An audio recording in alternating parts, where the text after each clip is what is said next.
Salut Fatih, comment ça va? Salut, bien, bien, merci. On va se vous voyer. D'accord. Voilà, c'est Comme tu veux. les us et coutumes du monde des médias. Voilà. Voilà. Ça coupe un peu le ça fait un Non, petit... d'accord, on se voilà, voit, comme tu exactement, veux. on se vous voit. Qu'est-ce que c'est Digital Switzerland pour les gens qui ne connaissent pas? Déjà une petite précision, ça fait pas quelques années que ça existe, hein, ça fait seulement une année et quelques. Hein, donc avant, il y avait Oui, mais historiquement une structure dans le qui digital, s'appelait- c'est les années de chien, ça passe très vite. Exactement, c'est ça. Non, Digital Switzerland, c'est une plateforme absolument indispensable dans un pays, en Suisse en l'occurrence, parce qu'on est en Suisse. C'est qu'il y a un endroit sur lequel déjà les entreprises entre elles dialoguent sur le défi du numérique, qu'est-ce que ça représente, quelle est la révolution en cours, et toi, chez toi, qu'est-ce que tu as fait, qu'est-ce que je peux faire chez moi, etc. Entre PME, start-up et multinationales, premier élément. Deuxième élément indispensable, c'est qu'il y a un dialogue entre ces milieux économiques et les milieux scientifiques, les EPF, qui sont membres de Digital Switzerland également. Donc il y a un vrai dialogue entre les gens qui maîtrisent les fondements scientifiques de cette révolution digitale et le monde économique, et que ces deux partenaires dialoguent in fine avec le monde politique pour que les gens qui sont élus à Berne ou ailleurs comprennent exactement de quoi on parle, quelle est l'ampleur de la révolution en cours. Et pour être franchement honnête avec toi, vous, il y avait du boulot. Quand je suis arrivé à Berne il y a 6 ans, on était franchement à un degré proche de zéro du défi face auquel on était. Ça commence à changer un petit peu depuis qu'il y a eu les premières menaces sur la sécurité, sur les emplois. En général, le monde politique, il a besoin de ça pour réagir. Mais cette plateforme-là, pour répondre à la première question, dialogue entre politique, scientifique et responsable économique, est une plateforme absolument indispensable vu l'ampleur de la révolution en cours. Quelques noms de membres issus de ces différents mondes, académiques, politiques, sociétés, enfin, entreprises privées? En fait, on a un peu l'essentiel du tissu économique suisse. Hein, c'est un peu prétentieux de dire comme ça, mais il y a un magnifique travail qui a été fait déjà en amont il y a 2-3 ans par Marc Walder, le patron de Ringier à Zurich. Et on a une centaine d'entreprises suisses qui sont membres. Ça va de grandes entreprises comme ABB à des plus petites actuellement, ou de grosses PME comme Bob's est en train de rejoindre la structure. Il y a des Swisscom, la Migros, la Poste, Coop, enfin bref, les banques, Crédit Suisse, UBS, etc. etc. Des entreprises comme Emakina, bien entendu, qu'il fallait citer. Et à côté de ça, on a des hautes écoles, les 2 EPF, c'était absolument indispensable, qui sont pour nous, en Suisse, un vrai pilier, hein, un vrai pilier, un moteur, une locomotive, appelle-le comme tu veux, de tout notre système d'innovation. Des universités qui ont rejoint l'Université de Genève, l'Université de Zurich, d'autres qui sont en train de rejoindre, les HES, enfin bref, on le voit, vraiment tout le triptyque qu'on a décrit, de l'entreprise, de la PME, au monde politique, mon collègue Rudy Nozer qui siège également, et puis on essaye de faire le nécessaire pour que ces entreprises dialoguent, pour qu'elles communiquent avec le monde scientifique, et qu'on fasse remonter au niveau du monde politique les enjeux, quoi, dire aux gars... Donc ça a permis vraiment de connecter la réalité du terrain et des enjeux du digital avec le monde politique, et donc de créer un cadre de travail où tout le monde va pouvoir avancer, s'exprimer. Le mot plateforme, il est très ambigu. Comment ça se matérialise concrètement, les services de Digital Switzerland? Si moi je deviens membre, qu'est-ce qui se passe? Je reçois... On est invité à des événements, il y a du contenu, il y a des réunions. Bon, le travail concret, il est sur beaucoup d'aspects différents. Le premier, il ne faut pas le sous-estimer. Hein. Le dialogue entre entreprises, partage d'expériences scientifiques et remontée au monde politique est un élément peu tangible, donc c'est la mise en réseau. C'est vraiment on rentre dans un réseau.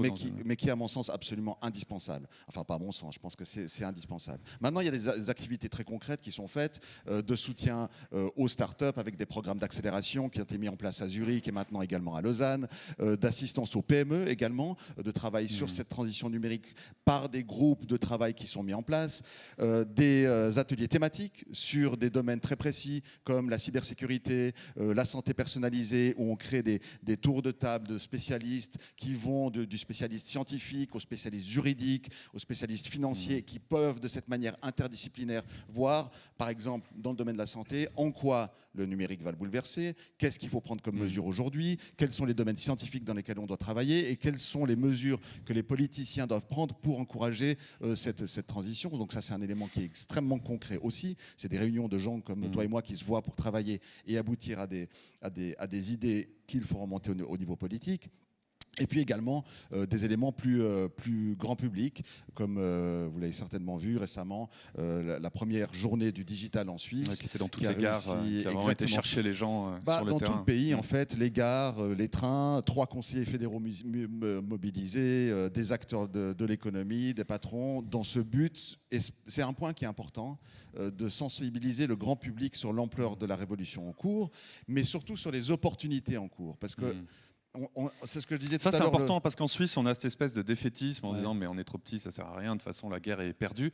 Aujourd'hui, au contraire, on a l'impression que peut-être certaines de nos valeurs, certaines de nos bases sont très très justes, que peut-être justement aux États-Unis, ils n'ont pas tout juste. Ça vaut la peine de se battre. On a une chance en Suisse.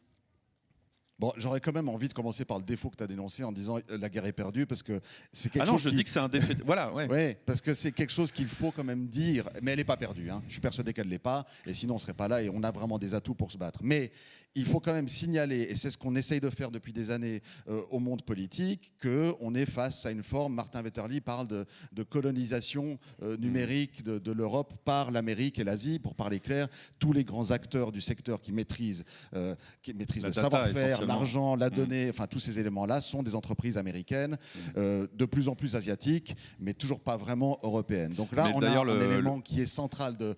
Est-ce qu'on veut rester un pays riche? Est-ce qu'on veut rester un pays prospère? La Suisse ne l'a pas toujours été. Si on veut le rester dans cette accélération, tu le sais comme moi, de la Silicon Valley, le nouveau terme à la mode, c'est exponentiel. Plus rien n'est linéaire, tout est exponentiel, tout va très très vite. Et ils n'ont pas totalement tort, bien que je ne sache pas très bien où ça s'arrête quand on monte. Hein. Il faut bien qu'il y ait un moment où... Tant que les gens investissent, c'est pas mais grave. on est dans un moment où l'Amérique avait de l'avance. Et elle est en train d'accroître cette avance. Il y a une nouvelle j'étais un mois, réglementation européenne qui quand même va pas mal changer la donne, notamment en termes de data, ce qui rentre oui et non. Moi, j'étais frappé. Il y a un mois encore dans la Silicon Valley. Vous rencontrez des gens qui vous disent l'Europe, c'est quoi l'Europe? John Hennessy, l'ancien président de Stanford, nous disait moi, voilà, j'ai investi un petit peu dans La dernière 2-3 fois boîtes qu'ils ont européennes. Je passé le du fais temps en plus. Europe, c'était il y a 15 ans aussi. C'est mais aussi des gens qui parlent. Enfin, je veux pas. Non, mais il disait très modestement, j'étais persuadé il y a 20 ans, quand on était au centre du monde numérique, la Silicon Valley, qu'on allait se faire rattraper. Il dit très honnêtement, on a accru notre avance. Et je pense qu'il n'a pas complètement tort, disons, ces 10 dernières années, mais là on peut lancer le débat. Non, mais il y a la Chine ensuite à mettre dans l'équation qui est à mon avis Chine. beaucoup plus innovante aujourd'hui que. Mais malheureusement, mais nous ne sommes pas là pour avoir cette discussion aujourd'hui. Non, mais malheureusement il n'y a pas l'Europe. Alors bon. Ça, c'est l'élément qu'il faut Donc dire aux on a notre politiciens. chance. Mais on a notre chance parce qu'on a, pour être honnête, en Suisse notamment, à peu près 90 à 95% de ce qu'il faut. On a un excellent système de formation, on a un excellent tissu économique, mais que toute la planète nous envie. J'étais il y a 2 mois en Israël, ils nous disaient, mais vous avez une chance, vous avez des multinationales, vous avez des Novartis, des Roche, des Nestlé, ce qu'il n'y a pas en Israël. Vous avez des PME, ce qu'il n'y a pas en Israël, exportatrices. Et donc, eux étaient obligés de développer ce système, cet écosystème. Donc, on a excellent système de formation, et je parle des 2 formations, académiques et professionnelles, qui est un atout qu'on nous envie partout, un excellent système économique, des PME, des multinationales, bref, à peu près tout, un système financier. On a beaucoup d'argent, énormément d'argent en Suisse, malheureusement de l'argent qui dort dans de l'épargne, à peu près rien en capital risque, raison pour laquelle là on doit prendre des mesures pour transférer cet argent de l'épargne au capital risque. Et voilà, j'ai mentionné le petit 5% qui manque. Tout est là, sauf le nerf de la guerre, le fric, le capital risque que la Silicon Valley a su concentrer, que les Israéliens ont su attirer en Israël avec la création du fonds Yozma dans les années 90, que d'autres font en Chine, à Singapour ou d'une manière ou d'une autre, et nous ne le faisons pas, et ça, c'est un élément crucial. Le capital risque et les talents. L'autre élément, les talents, on n'est pas exactement en train de prendre la bonne voie pour ça par les diverses mesures qui ont été prises des contingents. On doit travailler très fort sur ces 2 éléments si on va avoir une petite chance de ne pas rater le train, mais on ne va pas le rater. Je suis optimiste, je suis d'accord avec toi. Donc ça, on doit garder cet optimisme, mais le capital risque, les talents, ça passe par des conditions cadres extrêmement précises, des permis de travail facilités, des start-up visa, des éléments comme ça, encouragement du capital risque aussi, ça passe par des mesures très ciblées, on ne va pas les énumérer ici. Malheureusement, le système politique suisse est ainsi fait que tout est très très lent, et je vais conclure là-dessus pour ne pas faire trop long. Le système politique suisse est très très lent, ça a été sa force pendant des siècles, ou en tout cas les dernières décennies. Stabilité politique, on fait rien trop vite.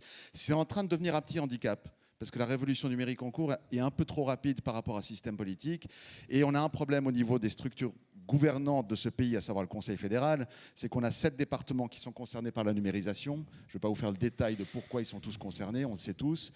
mais aucun ne communique réellement sur qu'est-ce que son voisin. On pense encore en voisin. silo alors que c'est un thème qui est transversal. C'est transversal. Et là, on est en train de se battre beaucoup pour demander au Conseil fédéral de revoir son organisation.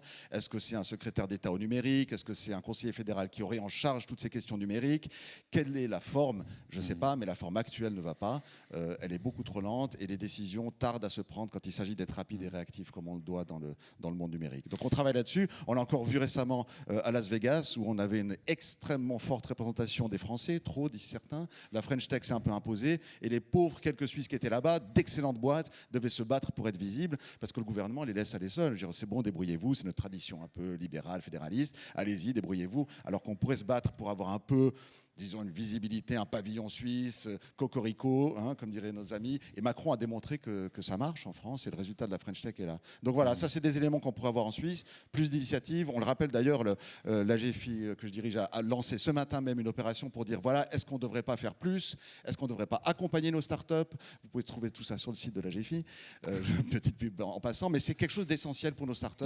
Et Présence Suisse a prévu pour le prochain salon Vivatech à Paris d'avoir un petit pavillon suisse. C'est bien. Mais ça doit il y être aura qu'un encore début. plus de Français à Vivatech qu'au CES. Hein. Oui. C'est encore plus dur. Si on pouvait au CES prochain avoir une vraie délégation suisse, c'est un peu l'objectif de l'opération qu'on a lancé ce matin avec la GFI et puis on va y travailler, que ce soit ici en Suisse romande ou à Berne. Merci beaucoup. Merci pour l'invitation. Très belle journée à tous. Merci. Venu nous parler de Digital Switzerland.